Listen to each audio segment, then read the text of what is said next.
Andrea, que es la directora de la Maestría en Dificultades de Aprendizaje, y yo, que soy la directora de Psicopedagogía, pensamos esta actividad fundamentalmente porque hay que seguir actualizándose, hay que seguir formándose, y me parece que son actividades en las cuales los psicopedagogos tenemos que trabajar mucho.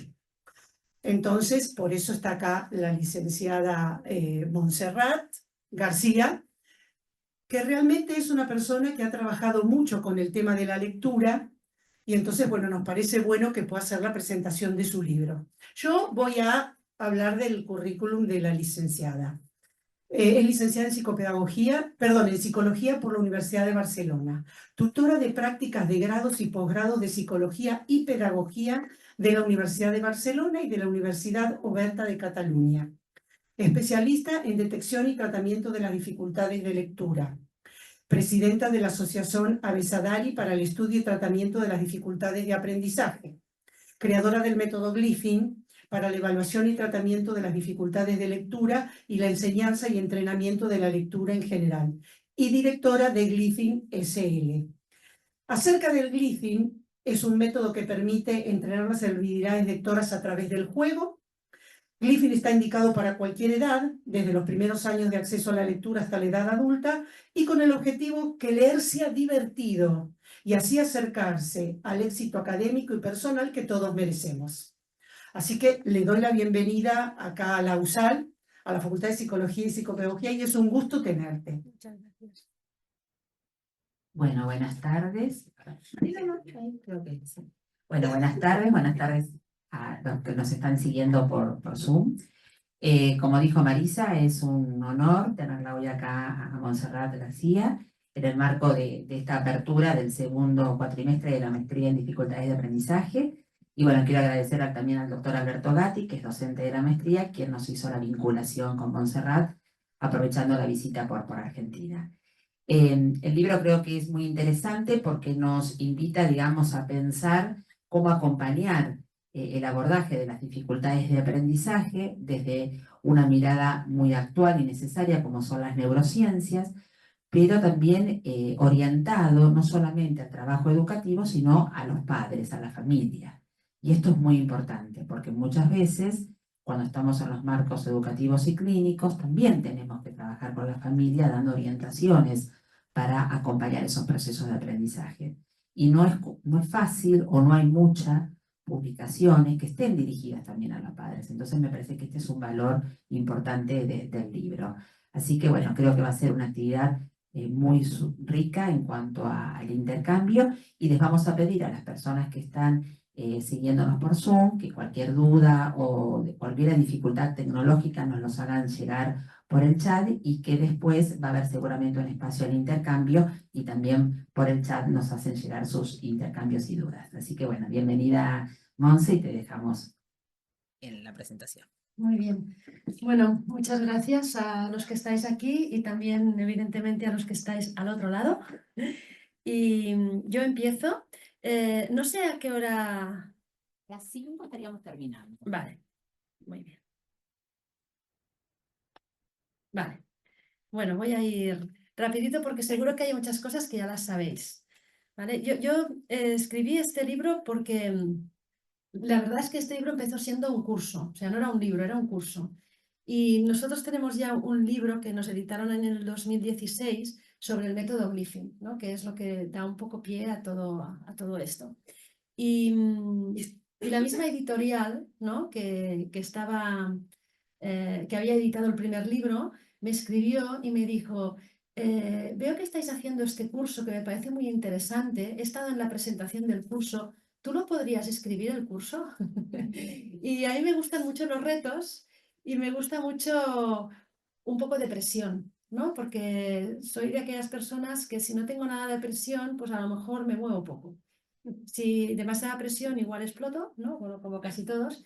Y si tengo un poco de presión, pues eso me motiva, ¿no? Entonces el hecho de quedar con alguien, o sea, el compromiso con otra persona, en este caso se llama Núria Casals y es una persona estupenda. Núria me lo pidió y yo le dije que sí, por lo tanto tenía que cumplir. Entonces el libro sale gracias a la editorial. Bueno, ¿por qué lo llamo Introducción a la neurociencia de la lectura? Bueno, pues porque todo lo que yo he hecho em, tiene como tres pilares, ¿no? El primero es el de mi hijo Mario, ¿no? Que tenía estas dificultades con la lectura. Pues sin él yo no estaría hoy aquí, a lo mejor estaría en la Argentina porque me encanta vuestro país, pero no estaría hablando de lectura. La dislexia de Mario fue lo que a mí me motivó pues, a empezar a estudiar los procesos cerebrales que había detrás, primero de su dificultad, luego vi que tenía que saber también qué había detrás del proceso normal del aprendizaje de la lectoescritura, luego vi que este problema que tenía Mario lo tenían muchos niños, y luego vi que había muchos niños que sin ser disléxicos como Mario, también estaban teniendo dificultades para aprender a leer. Y por otro lado, estábamos en un momento en que todo el tema de los ordenadores, de los computadores en los colegios empezaba a hablarse de ello. O sea, no es como ahora que están ya sí o sí, en aquel momento se empezaba. Y tenía, por otro lado, a un chico que estaba ya completamente harto de todo lo que fuera un método tradicional de papel y lápiz. Por lo tanto, le tenía que dar algo novedoso y por eso Glyphing nació digital desde el momento cero. O sea, es ahora que Glyphing tiene una parte no digital, que es la parte de escritura, pero Glyphing nació digital, fue concebido de forma digital. Y por último, pues aquí viene lo de neurociencia, ¿no? Estábamos en un momento en que se empezaba a hablar de la neuroplasticidad. Era un concepto nuevo. Y era muy nuevo, porque cuando yo empecé en todo este mundo, que era el 2009-2010, el concepto de neuroplasticidad hacía 30 años que se estaba manejando en las universidades. Es decir, que era nuevo, muy nuevo. Lo que pasa es que ha bajado a tierra muy rápidamente, ¿no? ¿Por qué? Porque con la neuroplasticidad va ligado la idea de entrenar el cerebro. Es decir, vale, si tenemos un cerebro tan plástico, no podemos decir yo llego hasta aquí y no más, sino que digo, bueno, si encuentro la manera y trabajo convenientemente, puedo ir más lejos. Entonces, estas son las tres condiciones que necesitábamos pues, para que se diese algo como Glyphing. Entonces, yo aquí explico un poco estas bases de cómo funciona el cerebro para leer y en función de estas bases es cómo se ha diseñado el entrenamiento. A ver, ¿con qué? ¿Con este? No. ¿Con cuál? Porque eso. ¿Con el Enter? Sí, No. no, porque es, a ver, me parece que es ahí, ahí, ¿Cómo lo has hecho? con esto, con la ruedita, Ah, con la ruedita. con la ruedita Vale. ahí, no, con la ruedita. Vale. Bueno, os he hablado de Mario, ¿vale? Es el morenito de la izquierda, ¿no? Sí, todos lo tenemos a la izquierda. El morenito de la izquierda, aquí era pequeño, pero ahora ya es un hombre de 27 años. Y me gusta esta fotografía, que además está tomada en este continente. Me gusta esta fotografía porque mirad la posición en la que están mis hijos aquí. Son Julia a la derecha, Jan, el del medio, y Mario. Y luego cuando salga la campana de Gauss, tendréis que recuperar de memoria de trabajo esta fotografía, ¿vale? Perdón, al revés. Vale, bueno, esta soy yo, ya sabemos. Bueno, yo esto me gusta siempre decir que nosotros hemos nacido con la Universidad de Barcelona, o sea, yo no he hecho nada de esto sola, lo he hecho siempre bien acompañada, bien asesorada, porque si no, no habría llegado, es imposible hacer esto solo. Y que actualmente una cosa que empecé yo como Montserrat García con la Universidad de Barcelona, actualmente hay 30 personas en el equipo, una de ellas es Laura García, aquí delante, que ella es argentina, pero pasa una parte del año en Barcelona y es la responsable de la estrategia pedagógica de nuestra empresa. Entonces, yo he llegado hasta aquí porque iba muy bien acompañada. Lo que hicimos fue crear... ¿Esto me tapa? Bueno, lo que hicimos fue crear una metodología que fuera personalizada y de hecho fue muy personalizada porque la hicimos a medida de Mario. Ahora la hacemos a medida de cualquier niño que necesite trabajar lectura, pero entonces fue a la medida de Mario, con la universidad, que ya lo he dicho, y con el formato lúdico que os decía, porque Mario estaba ya harto de cualquier cosa que fuera metodología tradicional. Yo tenía que motivarle y tenía que ir a buscarle con algo que le pudiese parecer novedoso, interesante y sobre todo que no fuera frustrante. Y esta es la palabra mágica, que no sea frustrante. Mario estaba ya muy frustrado porque era un chico que ya estaba a finales de 5.º grado, había repetido 4.º curso y estaba, yo pensaba, allí se pasa a la secundaria, no hay 4.º, 5.º, 6.º y luego pasamos a la secundaria. Y yo dije, Mario ahora es un buen chico y hace lo que le pedimos porque es un buen chico, pero si sigue con estos problemas y lo pasamos a la secundaria, se nos va a rebotar. No sé si se utiliza esta palabra. Se nos va a rebotar, es decir, se va a acabar portando mal porque va a estar tan frustrado que va a tener que sacar fuerza de sus debilidades, ¿no? Entonces, si yo no soy bueno en lectura, tendré que defender mi autoestima pues encarándome o, bueno, ya me entendéis, ¿no? A mí me daba miedo esto. Yo decía, que no se nos ponga chulo en primero de la ESO, ¿no? Entonces fue por eso que en aquel momento lo atacamos. Yo lo que descubrí, ¿no? Lo que estudiando lectura, lo que descubrí en aquel momento es que el 80% de las dificultades de aprendizaje lo son de lectura. Es decir, que cuando vosotros trabajéis con dificultades de aprendizaje, el 80% de los problemas que tendréis van a ser la lectura. No sola, muchas veces viene acompañada, ¿no? de discalculia, viene acompañada de TDAH, viene acompañada de otras cosas. Pero la dificultad de lectura será probablemente la parte más importante de vuestro trabajo. Y el dato súper importante es que las dificultades de lectura pueden explicar hasta el 60% de fracaso escolar. Es decir, lo que diría la teoría, ¿no? Después habría que ver si es verdad, pero lo que diría esta frase es que si nosotros pudiésemos trabajar las dificultades de lectura desde que se están generando y por lo tanto disminuir el impacto negativo que tienen sobre la educación de los niños y las niñas, pues estaríamos reduciendo probablemente una parte importante de fracaso escolar. Esto, si es verdad, y hay estudios que dicen que es así, pues tendría que ser una de las primeras misiones de cualquier país, ¿no? De hecho, es una de las primeras misiones de Finlandia y por eso tienen la educación que tienen, ¿no? Estos datos de hay un 20% de escolares con dificultades para aprender a leer han empeorado. Desde la pandemia han empeorado. Hay más. Y todos estamos de acuerdo en que sigue siendo, por mucho que estemos hablando de inteligencia artificial y de lectores y de 1000 cosas tecnológicas, la lectura sigue estando en la base del sistema educativo. Y aquí creo que no lo tengo, o quizás sí, ¿no? Ah, sí que lo tengo. ¿Qué ha cambiado, no? Desde todo esto ya lo sabíamos. Yo lo estudié en el 2009-2010 y ya existían todos estos estudios. Lo que ha cambiado de antes a ahora es que ha bajado a la opinión pública. Es decir, ahora este es un periódico español, La Vanguardia, que es un periódico de mucha tirada y es un periódico normal y corriente como el que leemos todo el mundo, no hay que ser experto, ¿no? Para leer un periódico, o sea que no es un paper científico. Y había unos titulares que decían, los niños que leen a diario ganan más de un curso respecto a los que no lo hacen. Y a los 9 años ya podemos predecir el éxito o el fracaso escolar de un niño en base a cómo lee.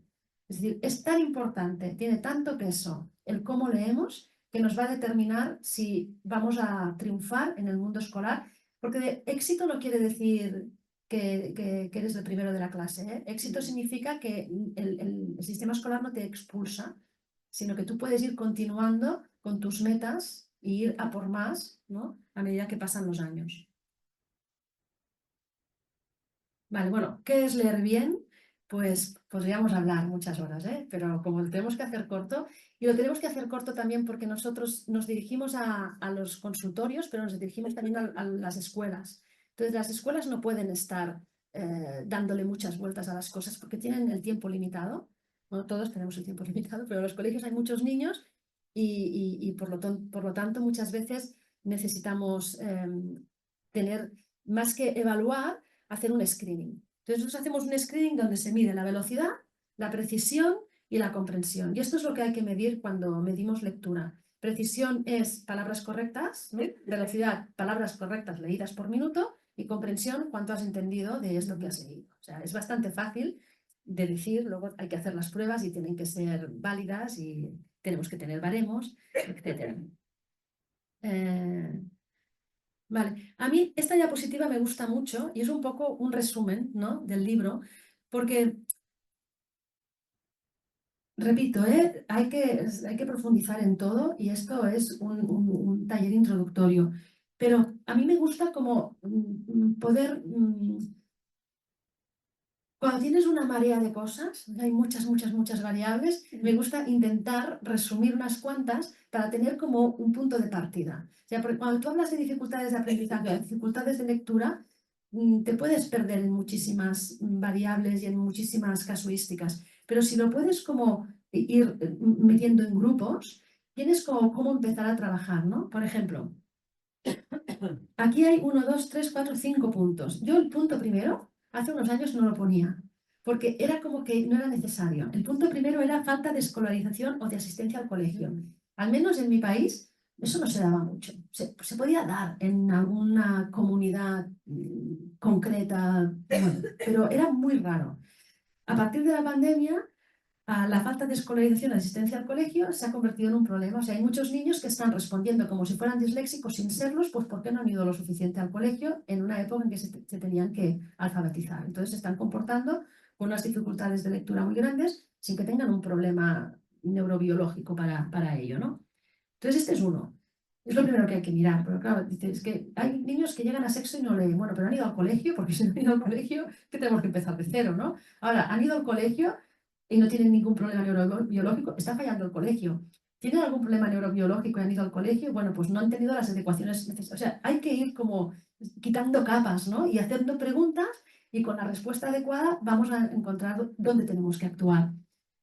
Problemas psicosociales en periodos de alfabetización. Esto, vosotros tenéis a un profesional, ¿no? A Sebastián, creo que se llama Sebastián de nombre, Lipina, que escribió ese libro de Pobre Cerebro, que yo os lo recomiendo si no lo habéis leído.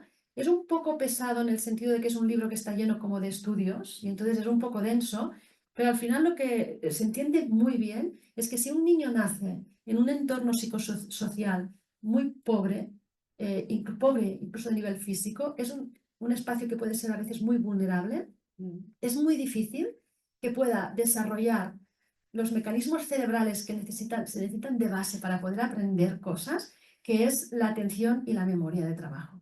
Entonces estos niños van a tener dificultades para aprender.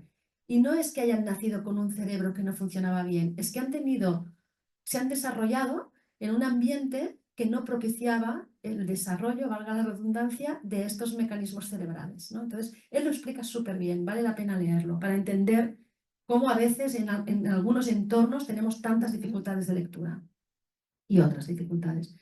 Luego los problemas sensoriales, esto está clarísimo, ¿no? Es la primera cosa que hay que determinar si vemos bien y escuchamos bien.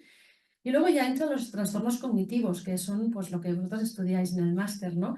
Que es, bueno, pues si hay algún déficit intelectual, si hay problemas de memoria, si hay TDAH o trastornos específicos del lenguaje, como el TEA, la dislexia o lo que sea. Hay que como que ir bajando de lo más grande pues a lo más finito. Vale, esto ya lo sabéis, lo voy a pasar, no hacemos para leer, nos tienen que enseñar y tenemos que practicar. O sea, es un aprendizaje que no es natural, lo tenemos que naturalizar a fuerza de práctica y con la explicitación pues, del código. Esto también lo sabéis, ¿no? Esto sale en el libro porque tiene que salir, pero vosotros lo sabéis. Al final, lo que yo pensé cuando descubrí esto, ¿no? Cuando a raíz de Mario descubrí esto, pensé, qué pena que por culpa de estas tres áreas tan pequeñitas del cerebro, Mario esté teniendo tantos problemas, ¿no? Porque al final Mario es un chico muy inteligente y estaba fracasando en el colegio. Y entonces tú te piensas que es todo es todo él, todo su cerebro, toda su persona que no funciona. No, no, resulta que tenemos estas tres áreas que son las que tienen que hacer la conversión grafema-fonema, que nos tienen que permitir leer con fluidez, que no se activan en Mario. Pues por culpa de esto estamos teniendo problemas grandes. Entonces me gusta mucho recordar esta diapositiva, es que son solo estas tres áreas. Tenemos que trabajar en el momento en que se están montando, ¿no?, las conexiones neuronales de estas tres áreas. Si lo cazamos rápido, podemos trabajar antes porque el cerebro es plástico. Vale. Las etapas de la lectura os la conocéis muy bien.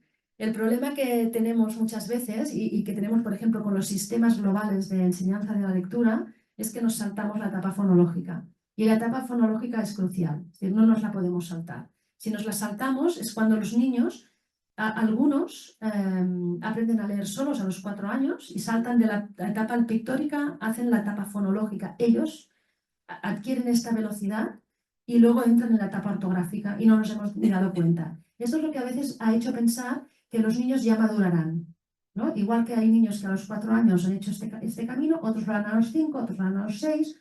No, hay niños que lo hacen solo, pero la mayoría no. La etapa fonológica es esta etapa en la que tenemos que explicitar el código, ¿no? Estas son las letras, se pronuncian de esta manera, estos sonidos cambian en función de la letra que tengas al lado, y después, y aquí está donde Mario no engranaba estas 3 zonas, ¿no? Después esto hay que hacerlo muy rápido. Y muy rápido es necesario, no es una condición que quizás, no, es necesario hacerlo muy rápido. Para luego entrar en la etapa ortográfica. Bueno, no sé si me voy a acostumbrar a la primera a saber si es para arriba o para abajo. Vale, bueno, esto antes os he dicho, después veréis una campana de Gauss y veréis, Julia está a la derecha de la campana de Gauss, igual que estaba a la derecha en esa fotografía, y es una niña que a los 4 años empieza a leer sola. Y eso le pasa a un 5% de la gente. A los 4 años, o a los 3 algunos, empiezan a leer solos. Se dan cuenta de qué sonido acompaña a cada letra y ya van por la calle leyéndolo todo. Esta gente empieza a practicar, no deja de leer en su vida, porque entra en un círculo virtuoso, ¿no? Como me cuesta muy poco, leo. Como leo, leo mejor. Como leo mejor, me gusta leer. Como me gusta leer, leo más. Y cada vez leo mejor, sé más vocabulario, tengo mejor comprensión lectora, todo sale bien. A los 5 años hay un 40% de niños que ya pueden leer. No aprenden solos, pero ya pueden leer, les podemos enseñar. Pero a los 6 años los niños están preparados ya para aprender a leer y tenemos que enseñar a leer. Ahí es cuando hay que empezar a exigir que se enseñe a leer. Y si a finales de primero de primaria un niño no lee, tenemos que ver qué pasa. No nos tenemos que esperar a que Mario llegue a 4 o a 5, a 4, le hicieron repetir 4 porque dijeron no tiene la lectura suficiente como poder seguir avanzando. Bueno, pues que repita. No cambió nada con esa repetición, porque a Mario no le bastaba repetir. Mario tenía que hacer un entrenamiento específico de la lectura. Repetir no era lo que él necesitaba, no mejoró nada ese año de repetición, nada. En cambio, lo quemamos más todavía, ¿no? Bueno, y lo que sí que está claro es que tampoco podemos forzar el proceso. Tampoco podemos exigir a los 4 años que todos los niños leen, ni a los 5 años, y a los 6 años no tenemos que acompañar. O sea, hay que buscar la medida justa entre te acompaño en tu proceso de aprendizaje de la lectura y sin empujarte, pero sin dejar que vayas solo a tu ritmo, ¿no? Dándote aquello, por eso lo de la personalización, ¿no? Dándote aquello que tú puedes hacer y un poquito más para que te suponga un reto. Bueno, esto supongo que lo sabéis, ¿no? Hay el modelo de la doble ruta de la lectura, ¿no? La vía fonológica y la vía léxica. Y a mí me gusta, es la ruta fonológica y la ruta léxica, lo que tenemos aquí a la derecha, y me gusta ponerlo junto con los 2 grandes modelos, las 2 grandes maneras de enseñar a leer. Y me gusta ponerlo junto porque hay mucho debate entre estas 2 posiciones, muchísimo debate. Y está bien el debate, ¿no? Pero al final nos tenemos que entender. O sea, si solo nos peleamos, pues no vamos a hacer mucho nadie. Pero si nos entendemos, pues quizás avancemos todos. Entonces, ¿por qué me gusta ponerlo así? Porque el modelo de la doble ruta era un modelo, porque antes de que existieran todas las técnicas de neuroimagen que existen ahora, realmente era un modelo teórico. O sea, no sabíamos que realmente el cerebro respondía a 2 rutas biológicas, neurobiológicas diferentes para procesar la lectura. Pero era un modelo sacado de la observación y por eso era un modelo teórico, porque no podíamos ver cómo se movía el cerebro. Y salió este modelo de la doble ruta, ¿no? Que te dice, lees por vía fonológica cuando lees las letritas una por una y lees por vía léxica cuando se te activan las palabras porque las tienes muy frescas en el cerebro.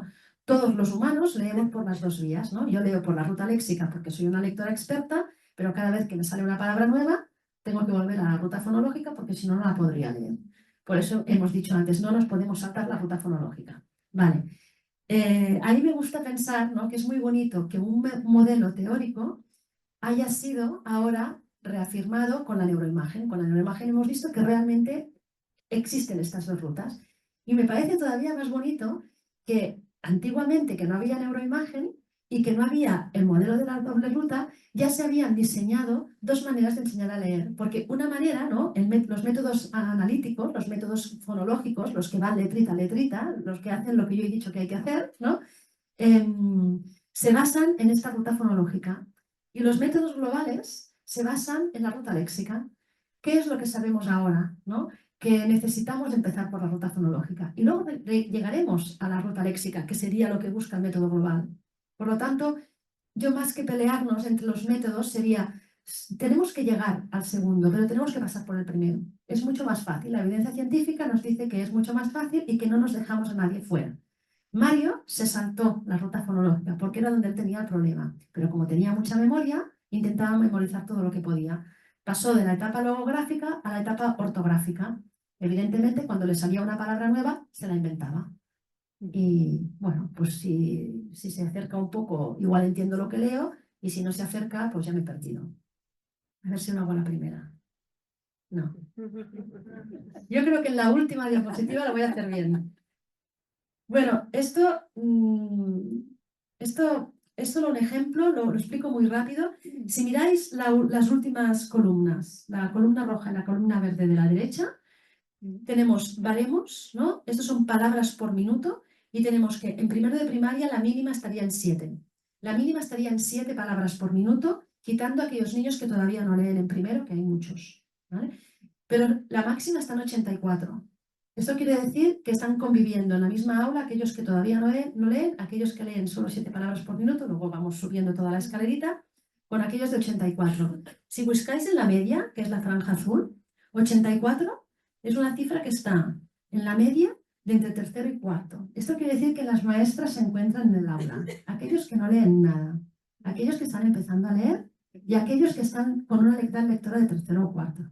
Es difícil atender esto. O sea, ¿para quién trabajas y cómo trabajas? Es por eso que nosotros hemos diseñado un camino personalizado, que las nuevas tecnologías te lo permiten, las antiguas tecnologías pues no tanto, ¿vale? Y la otra cosa importante de esta diapositiva es que si miráis en sexto grado, que sería este 42 en rojo, esta es la edad, perdón, estos son baremos generales, pero esta es la lectura que tenía Mario en sexto. Mario en sexto leía 43 palabras por minuto.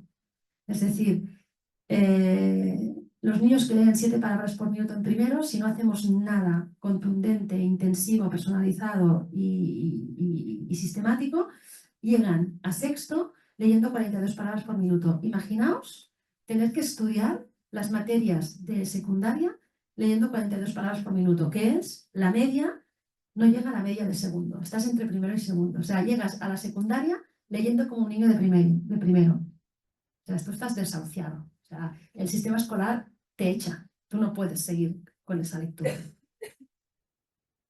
Lo he hecho bien, ¿eh? Vale. No se repetirá mucho, ya lo veréis. Bueno, ¿cómo medimos? La vía fonológica la medimos con las no palabras, la vía léxica la medimos con las palabras y la comprensión la medimos leyendo un texto y haciendo preguntas sobre el mismo. O sea, no hay mucho más. Esto es una cosa que está gratuita en la página web. Aquí está el QR, pero no sé si está actualizado. No lo he repasado. Pero si entráis en la página web de Glyphing, hay un lecturómetro. Si tenéis niños a vuestro alrededor, podéis probar qué les sale. No es la evaluación de Glyphing, es una parte de la evaluación de Glyphing, solo el texto, ¿vale? No están ni las palabras ni las no palabras, solo el texto. Pero bueno, de una manera muy rápida ves la velocidad de lectura y la comprensión lectora. Luego hay también una encuesta que te pregunta datos académicos y emocionales del niño y tienes también, acabas viendo, te sale una parrillita con los resultados, acabas viendo si la lectura te está ayudando o te está entorpeciendo. Es decir, la lectura tiene que ser una herramienta para funcionar bien en el colegio, pero depende de cómo sea tu lectura, la lectura no te está ayudando, sino que te está dificultando la vida. A ver, no, ¿veis? Bueno, al final tenemos en la campana de Gauss, tenemos solo velocidad de lectura. Entonces, todos los niños que salgan de la media, es decir, de la franja azul hacia la derecha, hacia la verde, pues son niños que están entre la media de lectura y luego cada vez son mejores lectores. Julia está en el extremo derecho de la campana de Gauss, tiene una máquina lectora súper potente y es aquel círculo virtuoso que hemos dicho antes. Es una súper lectora desde muy pequeña y sigue siendo, ¿no? Julia aprende muchísimo vocabulario y está muy bien predispuesta para todas las tareas académicas. Todo. Jan está en la zona azul, ¿vale? Tiene un cerebro pues, normal, como el de la mayoría, que tiene que aprender a leer, le tienes que enseñar, tiene que practicar, pero no tiene dificultades. Pero Jan nace en una época, por ejemplo, todos los Jans que nacen ahora, con una cantidad de estímulos audiovisuales increíbles. En el caso de Jan, Jan es muy movido. Jan no es un TDAH ni mucho menos, pero es un niño activo, un niño que necesita actividad y además es muy bueno activamente. Jan te sube a un árbol en un momento, tiene mucha agilidad, por lo tanto él prefiere estar haciendo otras cosas. Si tú no le llevas de la mano para que lea, Jan no va a leer. Y Jan va a acabar teniendo un rendimiento como el de Mario, que está al final, a la izquierda de la campana de Gauss, porque tiene problemas de lectura. Jan nunca tendrá tan mal resultado como Mario, pero se le acercará bastante. Eso es lo que nos está pasando ahora. Ahora aparecen tantos niños que no leen bien, no es que ahora estén naciendo todos los niños con un cerebro disléxico, es que son niños como Jan, son niños normales que necesitan que los acompañemos muy mucho y que los obliguemos a leer, ¿no? Obligar de la mejor manera, ¿eh? Pero los tenemos porque es mucho más fácil subirse a un árbol para Jan o es mucho más fácil ver un vídeo de YouTube o ver un TikTok. Es mucho más fácil para el cerebro. Entonces, lo que está ocurriendo ahora es que los niños de la franja azul se nos están bajando hacia la franja roja. Y luego también tenemos que medir esta comprensión. Y esta comprensión, en Glyphing, lo colocamos aquí dentro en el Glyphel. Esto está basado en el método de la Simple View of Reading, que es una manera de medir que viene de los años 80, pero que sigue siendo muy efectiva, y donde tienes, por un lado, la velocidad de lectura. Mira, está en catalán, sí. La velocidad de lectura en el eje de coordenadas de la izquierda, de la vertical, y la comprensión lectora en el horizontal. Y entonces allí tienes a los niños que si tienen una buena velocidad y una buena comprensión salen en verde. Si tienen una buena velocidad y una mala comprensión salen en el marrón. Si tienen mala velocidad y mala comprensión, bueno, y así tienes a los niños situados. Y esto te da una pista muy importante para saber cómo trabajar.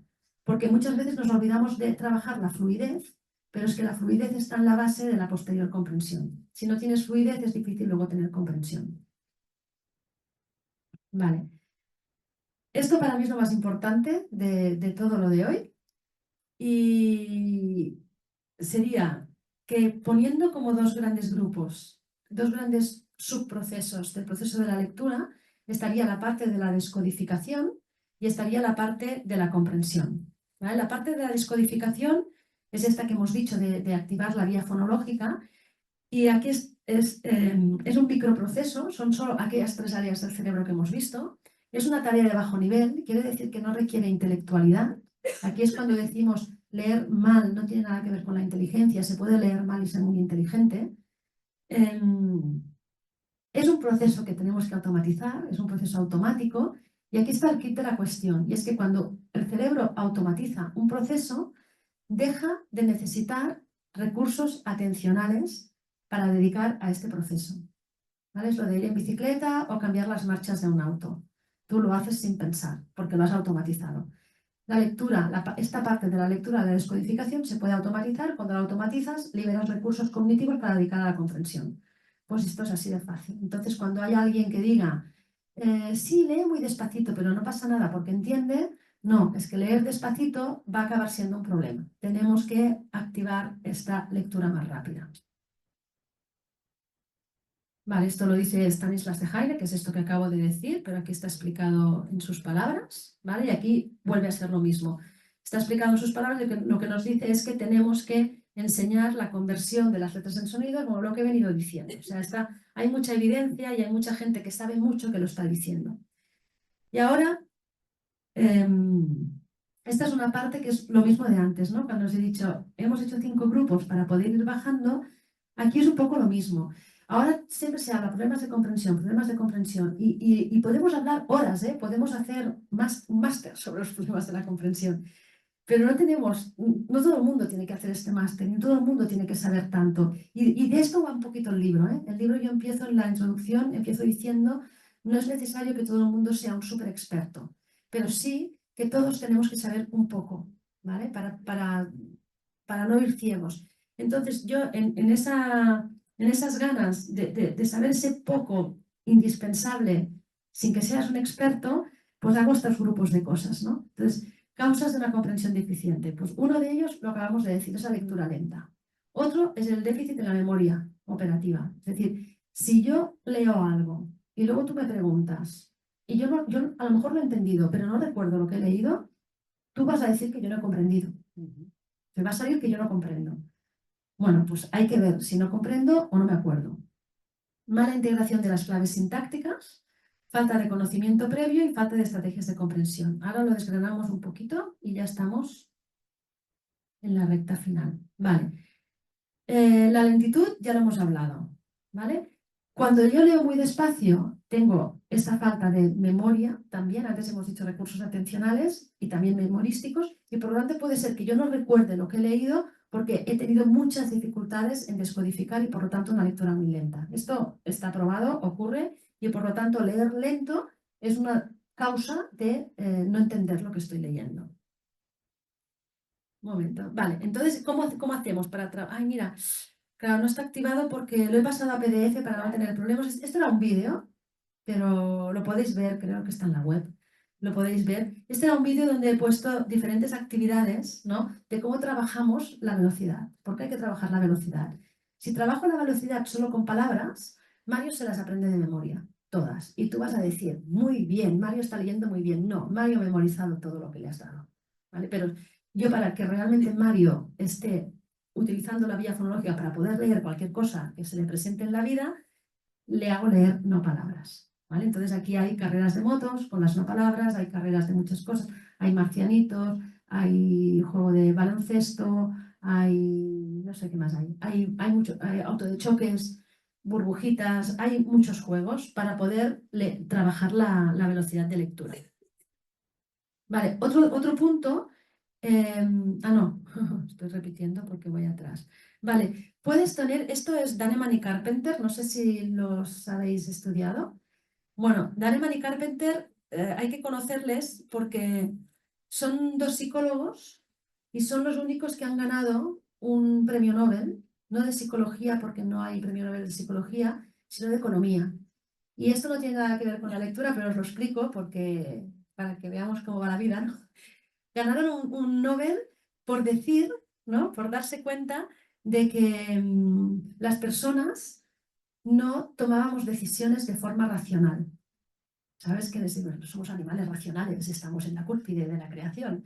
Bueno, pues ellos lo que dijeron es, no somos tan racionales como nos pensamos, tomamos muchas decisiones, la mayoría de decisiones son emocionales. Y ahí revolucionó, y por eso les dieron un premio Nobel de Economía, revolucionaron el mundo del marketing, porque de repente ya no nos decían, compra este coche porque funciona bien, sino compra este coche porque serás más atractivo.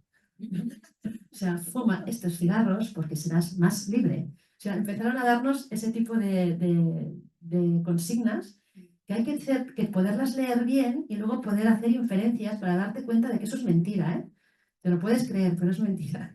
Bueno, pues ellos ganaron este premio Nobel, pero aparte de esto, trabajaron mucho en los procesos cerebrales.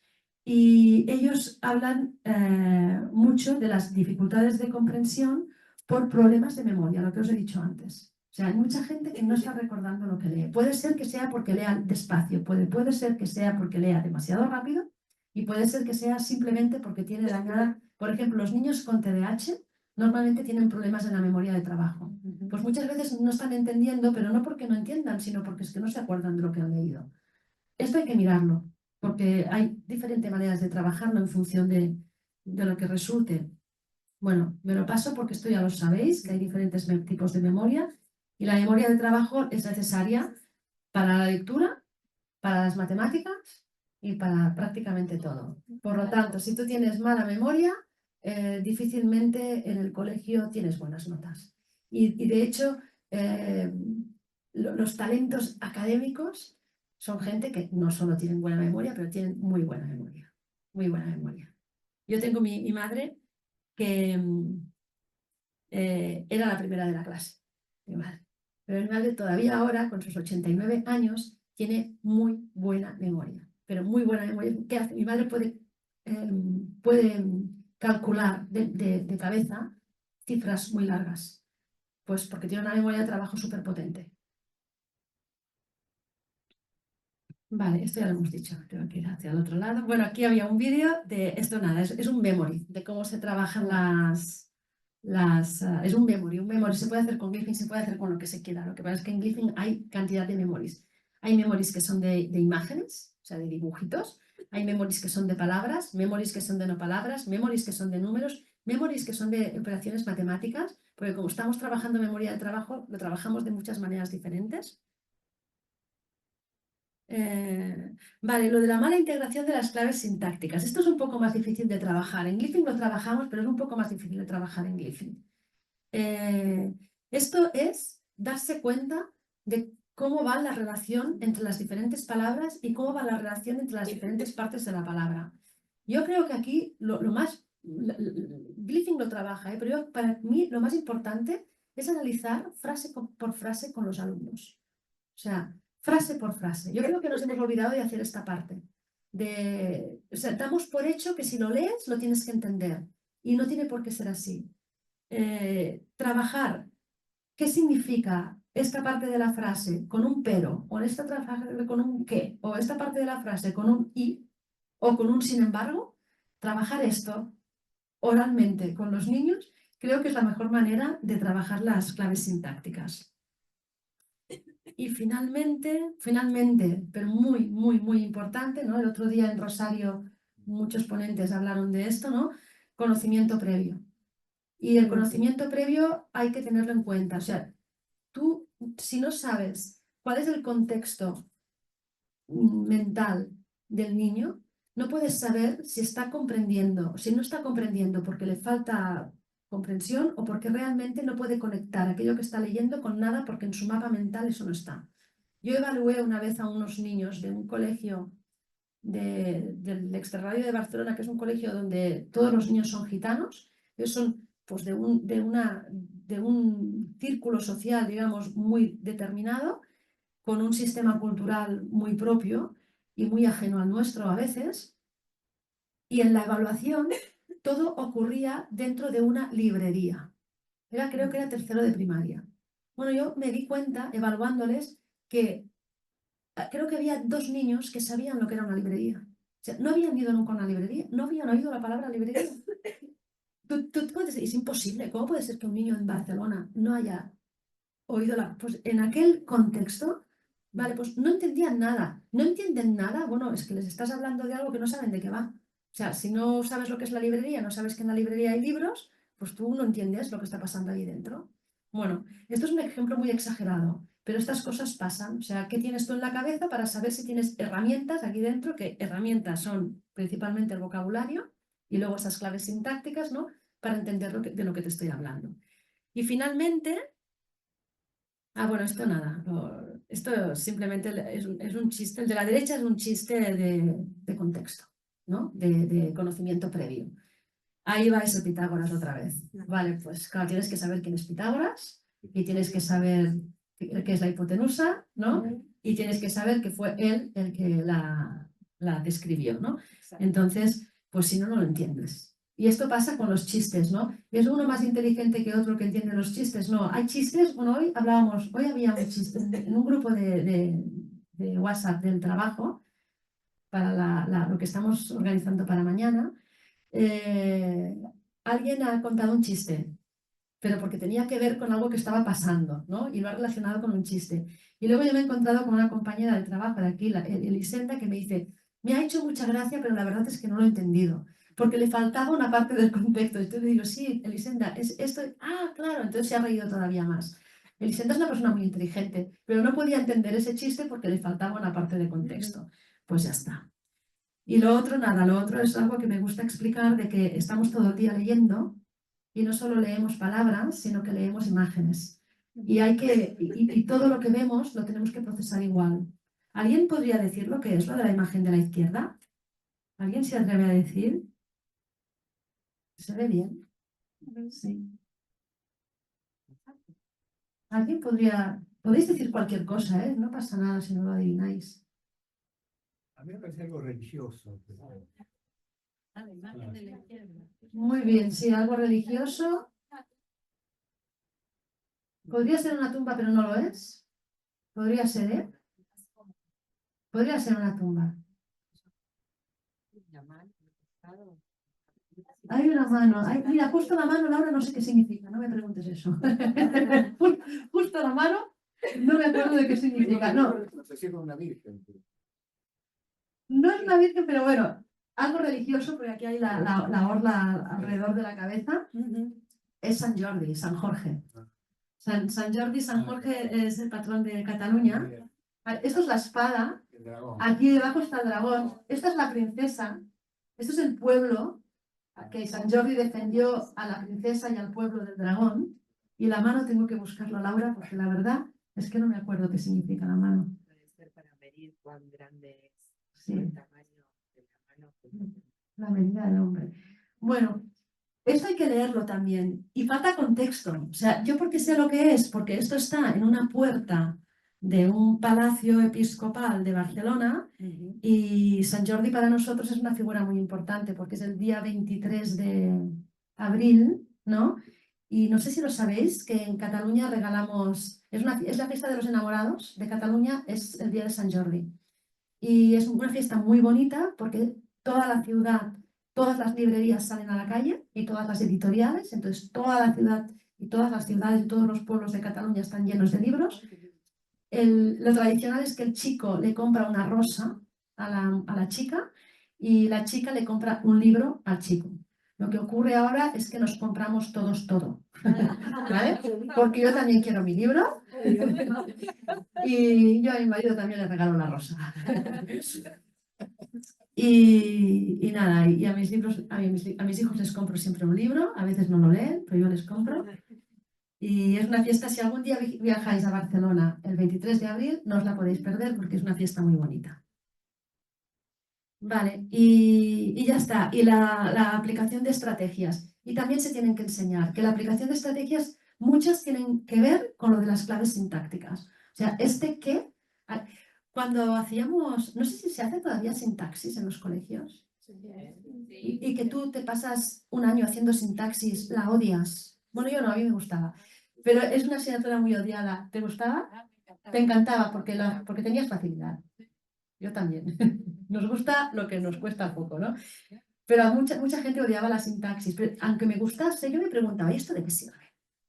Pues bueno, pues la sintaxis sirve para eso, para entender cómo se relacionan las diferentes partes de la frase. Bueno, y las estrategias... Isabel Solé tiene un libro donde las cuenta todos y nosotros lo que hacemos en las sesiones de comprensión de Griffin es aplicar las estrategias. Acompañamos la lectura de estrategias. ¿Y cómo lo hacemos? Haciendo preguntas. O sea, por ejemplo, una estrategia es, tienes que situarte en aquello, ¿no? ¿Dónde estás? ¿Quiénes son los personajes? ¿Cuál es la acción? ¿Cuál es el problema? ¿Cómo se soluciona? ¿En qué tiempo está pasando? Bueno, pues nosotros hacemos estas preguntas que no son para saber si lo sabe o no lo sabe, sino porque son las preguntas que se tiene que hacer el lector y son las preguntas que se hace el lector, el buen lector se hace estas preguntas de forma inconsciente y muy rápida, ¿no? Otra estrategia es intentar adivinar, ¿no? ¿Por qué nos gustan los libros donde tenemos que adivinar qué va a pasar, ¿no? Porque a nuestro cerebro le gusta mucho intentar saber qué va a pasar. Y luego, si encima lo hemos acertado, nos creemos súper inteligentes y estamos encantados. Bueno, pues todo esto forma parte de las estrategias. Aquí hay unas cuantas. Yo la presentación la he pasado. Si la quieres compartir con los alumnos, está todo aquí apuntado. Vale, vale, qué bien, gracias. Están aquí apuntadas las estrategias, luego las podéis profundizar, pero estas estrategias, esto hay que enseñarlo, no hay que... ¿Cómo que no has entendido cuál era la idea relevante? No, es que a lo mejor un niño le gustan tanto los camiones, ¿no? Que si sale un camión, aunque sea una idea irrelevante, se queda con el camión. Y entonces, ¿tú qué has entendido? El camión, no, el camión pasaba por ahí. O sea, bueno, es muy difícil enseñar esto, pero hay que enseñarlo. Hay que enseñarlo. Yo sigo pensando que... Yo aprendí a leer de pequeña, como todo el mundo. No fui una super lectora, no fui como Julia. Siempre digo que Julia ha salido a mi hermana mayor, en eso, no a mí. Yo fui una lectora normal, yo fui como Jeanne, ¿no? Que si no me hubiesen acompañado, me hubiese soltado. Y tuve la suerte de tener una hermana mayor que tenía un cerebro lector como el de Julia, que es una apasionada de la lectura y que siempre me ha ido acompañando, siempre me ha ido diciendo, me iba diciendo, lee esto que te va a gustar. Margarita, mi hermana mayor, lo que hizo es hacerme con la biblioteca un glyphing a medida. Es decir, Margarita me daba aquello que sabía que yo podía leer. Yo, por ejemplo, empecé a leer, yo le pedía que tenga dibujos. Pues Margarita me buscaba libros que ella sabía que eran buenos, pero que tenía dibujos. Y luego cuando vio que ya podía subir un poco más, me dio un poco más. Y Margarita me fue acompañando. Y todavía ahora muchas veces le pregunto, Margarita, ¿qué leo? Que no coincidimos tanto porque a ella le gusta todo y a mí no me gusta todo. Entonces a veces le digo, no, a mí esto no, a mí la policíaca no me gusta. Y a ella también le gusta eso, le gusta todo. Bueno, pues aquí os va a quedar esto. Ya está, las ideas previas, estos son tal. Y luego, si vosotros queréis más información, en la página web hay muchas cosas. Sí. Hay una cosa que son las 10 cosas que hay que saber cuando hablamos de leer, que son 10 cosas que digo, bueno, antes decía, no hay que ser un experto. Hay unas bueno, pues esto es todavía un extracto más extracto que el libro. O sea, al menos pues estas 10 cosas hay que saberlas. Hay devos. Y luego hay una revista que se llama Corazón Lector, donde podéis buscar información. Creo que en la revista sale Alberto Gatti también. Si no en esta, en la siguiente. Ahora estamos haciendo la próxima. Si no sales en esta, sales en la próxima. Y ya está. He terminado. Gracias, gracias por la atención. Dejo de compartir y dejo de grabar también. ¿O no? Quieras, por si hay preguntas. Vale. Acá, deja de compartir, exacto, y, Vale. Y lo dejo tal cual. exacto, y abrimos a preguntas, a Vale. intercambio, también si por la gente Sí. que está, no sé si en el foro, foro no, en el Zoom. En el chat no hay nada, ¿verdad? Bueno, si hay preguntas, pueden abrir el micrófono y nos la pueden hacer. O aquí. ¿Y aquí alguien quiere el micro? Se escucha. Sí, acá ¿Se escucha? Vale.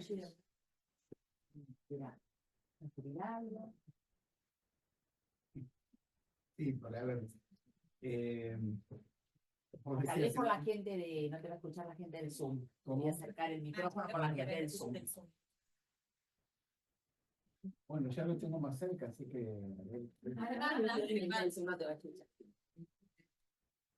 No, porque en un momento vos dijiste, hay cuestiones que no están comprobadas científicamente, pero son, ¿no?, como postulados teóricos.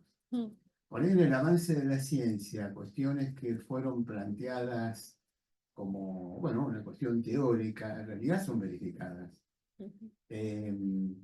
O sea, a mí me parece que, por ejemplo, todas las investigaciones de DEAN, en realidad vienen de alguna manera a resolver la cuestión de la discusión de los métodos.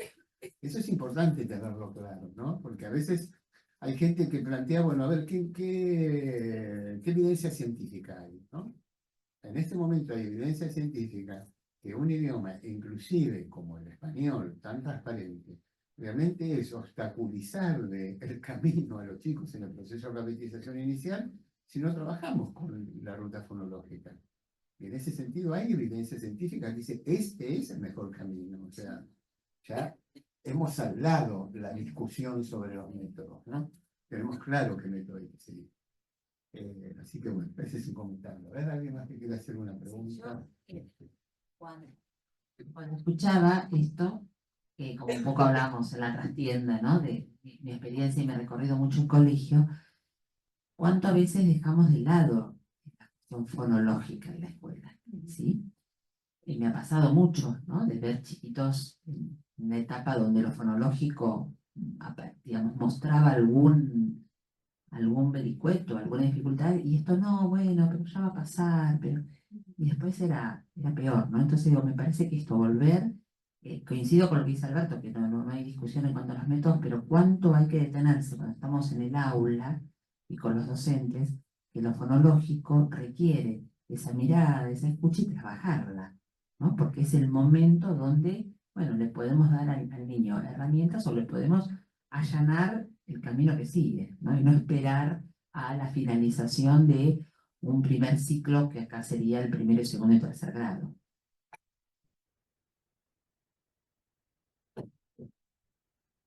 Hola, buenas tardes. Yo es una apreciación, nada más.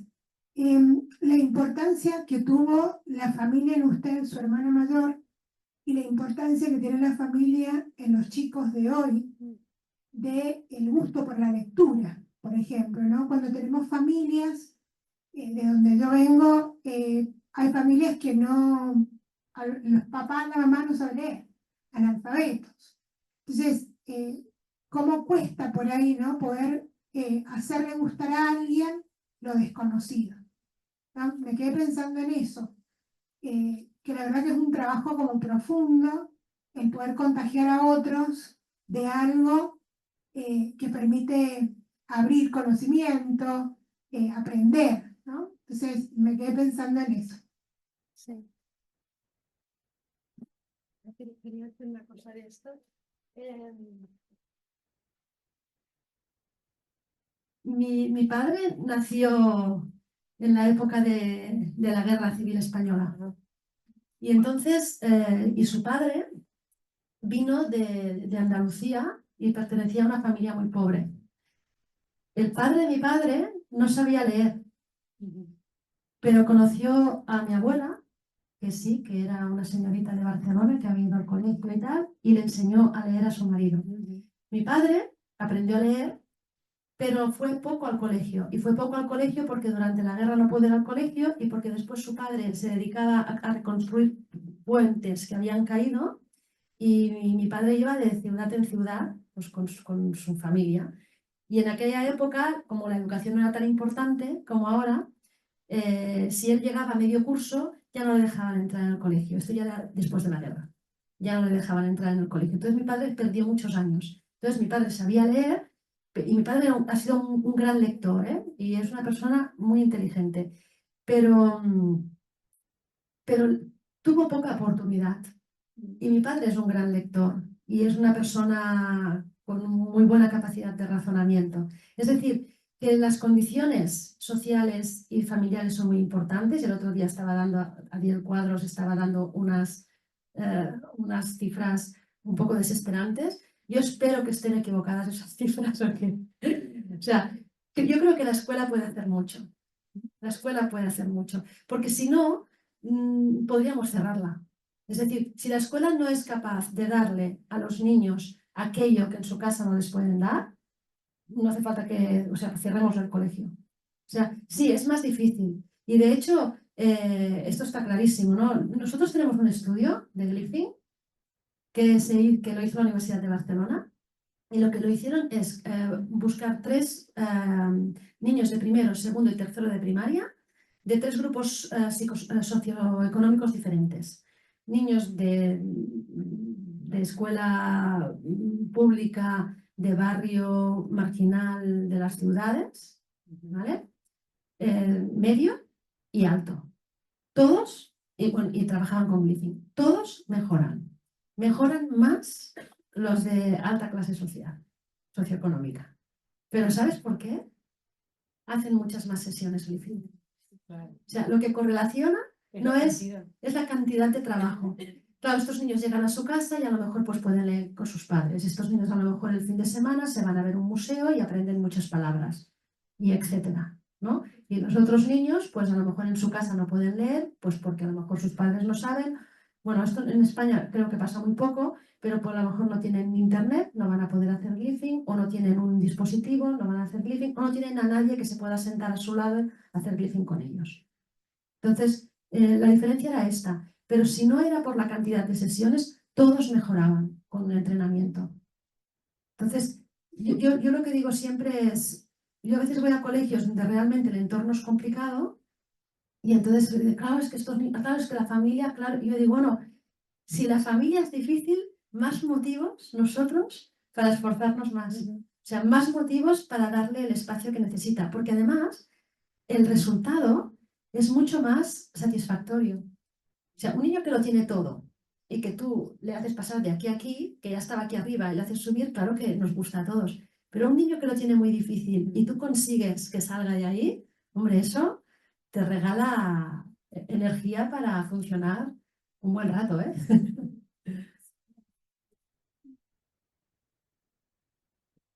¿Le tiro el micro a alguien? No sé, ahí por el chat también hay algo. No, no. No. Bien. Yo creo que no. Bueno. Sí, si hay algún otro comentario, pregunta, Una un poquito.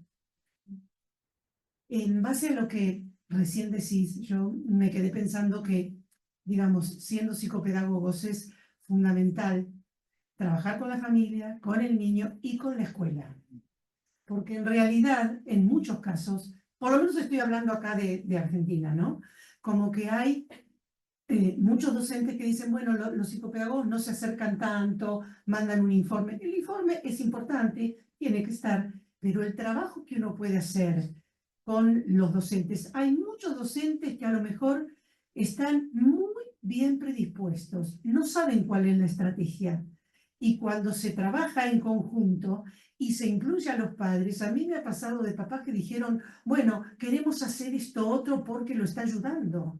Entonces me parece que esto que vos decís de traer a la familia es fundamental, sobre Sí, todo se puede, si sí. trabajamos con niños y sobre todo, como lo que decía ella, estamos trabajando con chicos que a lo mejor las familias están en una clase socioeconómica baja y que nosotros acá lo sabemos. Digamos, en nuestro país esto está pasando. Entonces, en la medida en que se tome como un juego, me quedó resonando lo de juego, ¿no?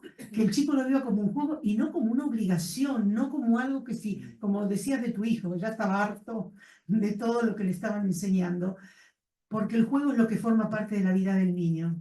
Entonces, eso es lo que va a cambiar, me parece a mí. Sí. ¿Sí? Y escuchando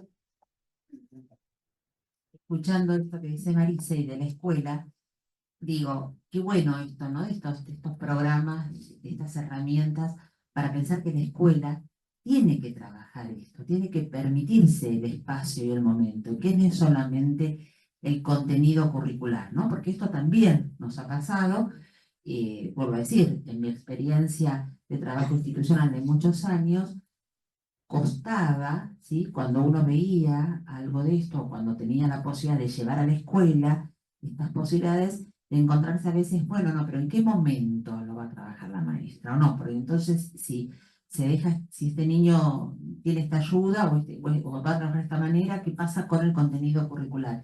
Y en realidad, qué bueno esto, o sea, si trabajamos, si comentamos, si entrenamos, si les damos estas herramientas, seguro que después el contenido escolar va a llegar. Yo muchas veces decía, bueno, para el contenido escolar hay tiempo, pero si no tiene las herramientas, si no tiene vocabulario, si no tiene un buen proceso fonológico, no hay contenido curricular. Entonces me parece que aparezca un método y se esté trabajando, como lo están haciendo ustedes con algunas escuelas, y entonces se pueda ampliar, y me parece que también la riqueza para los estudiantes, llevar estas prácticas y estos recursos a las escuelas, como una posibilidad de que esto le corresponde a la escuela. No es afuera, entonces tiene que ir el chico al psico, acá es muy, ¿no?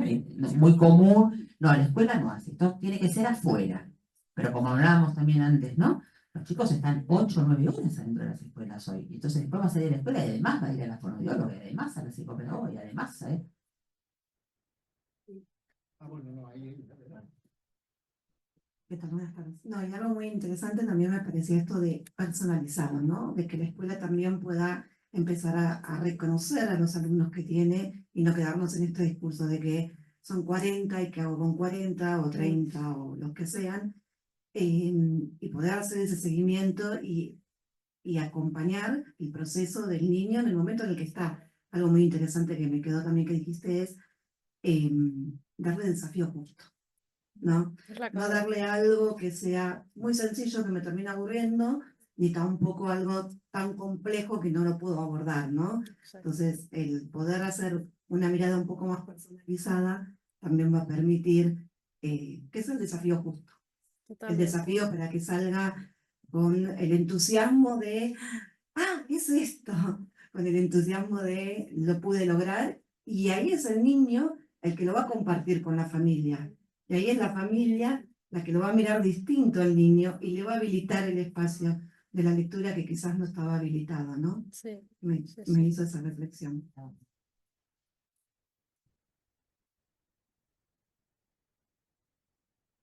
Y ahora, bueno, el método Griffin también lo menciona, el modelo de respuesta a la intervención, Sí. ¿no? Lo que precisamente plantea.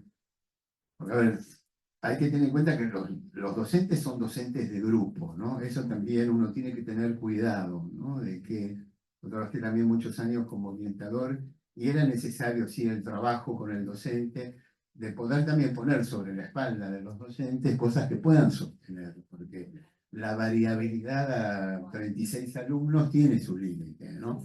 Entonces, yo me acuerdo que en su momento participé en la aplicación de la famosa psicogénesis, ¿no? Con grupos sociales, clase media, bueno, una clase donde había familias que apoyaban a los chicos. Y realmente, bueno, quedamos fascinados con la experiencia, pero bueno, sí, teníamos a los chicos en septiembre, octubre, alfabetizados en un 75%. ¿Estaban todos? No, no estaban todos. Entonces, bueno, ahí había que ponerse a pensar qué otra mediación. El tema que en ese momento es decir, bueno, démosle tiempo, ¿no? Que es lo que vos planteabas, ¿no? Ahora tenemos claro que no es que tenemos que darle tiempo, no va a madurar como una manzana sola, ¿no? Colgada del árbol. Va a poder madurar si nosotros entendemos qué otra intervención requiere este 25%. Y por ahí, bueno, si somos efectivos, a lo mejor sí va a haber algunos chicos que no son la mayoría que van a necesitar otra intervención más, ¿no? Así más dirigida por ahí con alguien fuera, ¿no? Pero yo por ahí quería hacer también otro comentario, ¿no? Me parece que divertirse es importante, pero también las cosas de la vida requieren esfuerzo, ¿no? Aprender a escribir es difícil para los pibes. Y en realidad lo que necesitan es acompañamiento, que les demos la confianza, que van a poder, a su ritmo y a su modo, pero que van a poder si estamos nosotros ahí, ¿no? Creo que, bueno, ahora nosotros estamos subsanando, ¿no? Posicionamientos que entendemos que no fueron útiles, ¿no? Esto de dar tiempo, esto de no señalar el error. Ahora sabemos que las neurociencias funcionan, por las neurociencias sabemos la importancia que para el cerebro tiene el insight respecto de algo. Y que el insight supone, bueno, esto llegué hasta acá, lo hice bien, pero es otra cosa que necesito revisar, ¿no? Entonces ahí está el docente para marcar cuál es el camino y ayudarlo a eso. Y eso no supone frustrarlo al chico, solo que es un aprendizaje para la vida. Bueno, estamos por suerte subsanando eso. Esas cosas. Además, un quantum de frustración, un quantum de frustración, digo, puede ser algo del orden del motorcito. Ahí después está en esos grises Sí. de esos procesos. Bueno, la de tolerancia a la aprendizaje. frustración es un mecanismo básico de la Exactamente. Constitución, ¿no? Entonces, Claro. porque una cosa puede no salir en un momento, pero nosotros le damos la confianza que, bueno, ahora estás acá, pero vas a llegar, Claro. como van a llegar todos, ¿no? Sí, bueno, gracias por haber sacado el tema porque no lo he dicho. Sí, digo, gracias por haber sacado el tema porque no lo he dicho, pero nosotros hablamos siempre de juego y de esfuerzo. De hecho, yo digo siempre, Griffin es un juego, pero hay que trabajar. Es decir, hay un esfuerzo implícito en ese juego y no todas las pantallas son de juego. Es decir, yo en el vídeo normalmente pongo las pantallas de juego, pero hay otras pantallas que no son de juego. O sea, cuando hay un texto, hay que leer un texto. No estamos leyendo un texto y jugando. No, hay que leer el texto, hay que estar centrado en el texto. Y cuando hay preguntas de comprensión, son preguntas de comprensión, ¿no? Y cuando hay definiciones y vocabulario y tienes que escoger qué definición pertenece a cada palabra, o sea, estás trabajando. Y cuando estás jugando también estás trabajando. Pero sí, hay esfuerzo y también lo de la dosis de frustración. Nosotros tenemos una parte, y está en el libro, que se llama gestión del error. ¿Y por qué? Porque nos vamos a equivocar. Y no lo vamos a dejar pasar como si no pasara nada. Vamos a ver cómo gestionamos esta equivocación. Y si te frustra equivocarte, pues vamos a tener que trabajar eso, porque sabes que en la vida te vas a equivocar mogollón. O sea que empecemos a acostumbrarnos. Y no pasa nada. Nosotros siempre decimos, cuando se pierde una carrera, hay carreras, ¿no? A veces las pierdes. Si la pierdes, si hay gente que les hace ganar todas las carreras. Yo digo, no. Digo, Griffin está preparado para que ganes la mayoría de las carreras y pierdas alguna. La que pierdas es porque te has subido al nivel. Pero tienes que darte cuenta que aquí estás ganando, aquí todavía no, pero ya la próxima estarás ganando aquí. Y aquí todavía no. Y la próxima estarás ganando aquí, pero aquí todavía no. Y cuando alguien dice, no, yo le ayudo para que... No, yo siempre digo, si no ganamos ninguna carrera, por favor, levantad la mano. O sea, si no ganamos ninguna carrera, tenemos que revisar la pauta de trabajo. No podemos perderlas todas. Pero si perdemos alguna carrera, bienvenida esa pérdida de la carrera. Porque si no, primero les acostumbramos a que lo hacen todo bien, y no es verdad. Luego el día, ¿no? Frustración ¿cómo se llama? No me sale la frase. Tolerancia a la frustración. Y por otro lado, no están aprendiendo bien. Porque si yo, por ejemplo, cuando digo, no pasa, hemos perdido, pero no pasa nada. No, sí que pasa, a nadie le gusta perder. O sea, a mí tampoco me gusta perder. Lo que pasa es que no me tiro a la vía del tren si pierdo, ¿no? O sea, me puedo molestar, pero tengo mis mecanismos porque los he ido aprendiendo durante la vida. Entonces hay que aprender a gestionar esto. Y sí que estamos en una época, yo hoy escucho muchas veces, tanto padres como maestras. Entonces en Glyphing no dice que no pasa nada. Glyphing dice, oh, qué pena, hemos perdido, pero si sigues practicando, la próxima vez vas a ganar. O sea, ya ganarás. O sea, no has llegado todavía. Sí, sí, todo esto lo tenemos contemplado porque es muy importante y no lo había dicho. Gracias por la intervención, porque así lo he podido decir. Gracias. Algo que Otras cosas. Pero si podés decir bien, porque hubo gente que preguntó el tema, ¿dónde puede adquirir el libro? ¿La página o quieres comentar eso? Vale. Vale. En la web nuestra hay una parte, supongo que arriba, que pone tienda y allí seguro que se puede comprar. Pero también hay una editorial aquí, argentina, que es Neuroaprendizaje Infantil, que también lo tienen. Porque aquí lo ha editado Neuroaprendizaje Infantil. Y luego sé, porque la editorial catalana me pasó un listado de librerías de Latinoamérica que las tenía, pero no me acuerdo. Entonces, no lo sé, no me acuerdo. Pero si hubiese estado la del Ateneo me habría acordado, yo creo. De eso no te puedes olvidar. Vale. Pues... No hay más preguntas. Una pulcritud el tiempo. bueno, si no hay más comentarios o preguntas, bueno, en principio agradecerte, ¿sí? Un aplauso y agradecer este tiempo que nos dedicaste y bueno, animarnos a seguir adelante. Y bueno, bienvenida y